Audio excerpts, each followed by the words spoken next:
সামনেই রথযাত্রা। জগন্নাথ দেবের ৫৬টি ভোগের মধ্যে একটি অন্যতম ভোগ হচ্ছে বেসারা। আজকে আমি আপনাদের এই বেসারা কিভাবে তৈরি করা হয় সেটাই করে দেখাবো। নমস্কার, বং ভাইবসের আরও একটি নতুন ব্লগে সকলকে জানাই অনেক অনেক ওয়েলকাম। খুবই সহজ পদ্ধতিতে একদম অথেন্টিক বেসারা যদি আপনারা বাড়িতেও বানাতে চান, তাহলে কিন্তু আজকের এই ভিডিওটা পুরোটা আমার সাথে দেখে নিন। প্রথমেই আমি একটা মশলা তৈরির জন্য নিয়েছি এখানে কালো সর্ষে, ১ চামচ মতন গোটা জিরে, ১ চামচ মতন দিয়েছি মৌরি, আর ১ চামচ মতন হবে সেই পরিমাণ আদার টুকরো নিয়েছি, আর নিয়েছি পরিমাণ মতন নারকেল। তো সমস্ত কিছুর একটা সুন্দর পেস্ট করে আমরা রেখে দিয়েছি সাইডে। এখানে আমি কিছু সবজি নিয়েছি, যেমন ধরুন কুমড়ো, পটল, কাঁচকলা, রাঙা আলু আর বেগুন। তো প্রথমে যেটা করতে হবে, কড়াইতে আমি নিয়ে নিয়েছি জল, জলটা একটু গরম করে তাতে আমি দিয়ে দিয়েছি হলুদ আর দিয়েছি সামান্য নুন।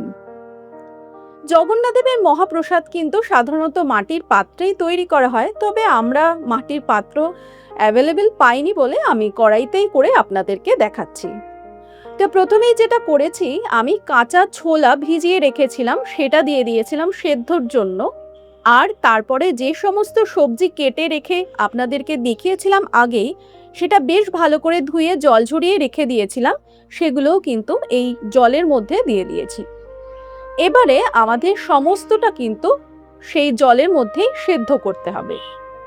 সবজিগুলো কিন্তু আমাদের প্রায় সেদ্ধ হয়ে এসেছে। এই পর্যায়ে আমরা যে একটা মশলা বানিয়ে রেখেছিলাম নারকেল আর সমস্ত গোটা মশলা দিয়ে, সেই পেস্টটাও কিন্তু আমরা এবারে এই সবজিটার মধ্যে দিয়ে দিলাম। এবারে বেশ ভালো করে আমাদের কিন্তু নাড়াচাড়া করে নিতে হবে।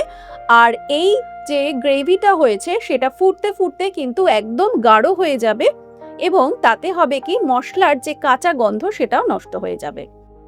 বেশ খানিকক্ষণ কিন্তু আমাদের গ্রেভিটা ফুটে ফুটে ফুটে ফুটে অনেকটাই কমে এসেছে। তো আগে আমরা নুন ব্যবহার করেছিলাম, তো টেস্ট করে দেখলাম আরেকটু নুনের প্রয়োজন, তো সামান্য একটু নুনও আমি কিন্তু আবার ব্যবহার করলাম।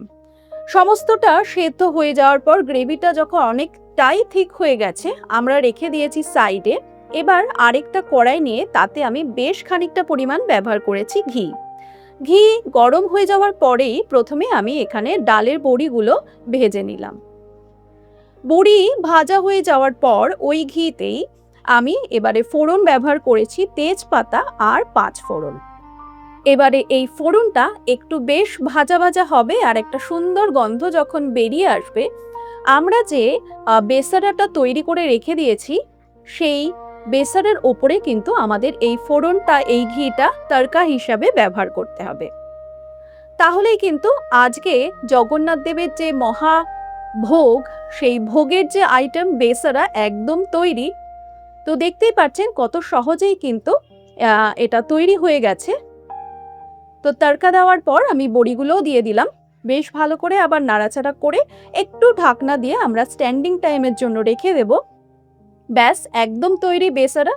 আজকের এই রেসিপিটা আপনাদের কেমন লাগলো অবশ্যই কিন্তু জানাতে ভুলবেন না, আর সাবস্ক্রাইব করে কিন্তু পাশে থাকা বেল আইকন প্রেস করে নেবেন, আমার ভিডিওর নোটিফিকেশন আপনারা পেয়ে যাবেন। নমস্কার, সকলে খুব ভালো থাকুন।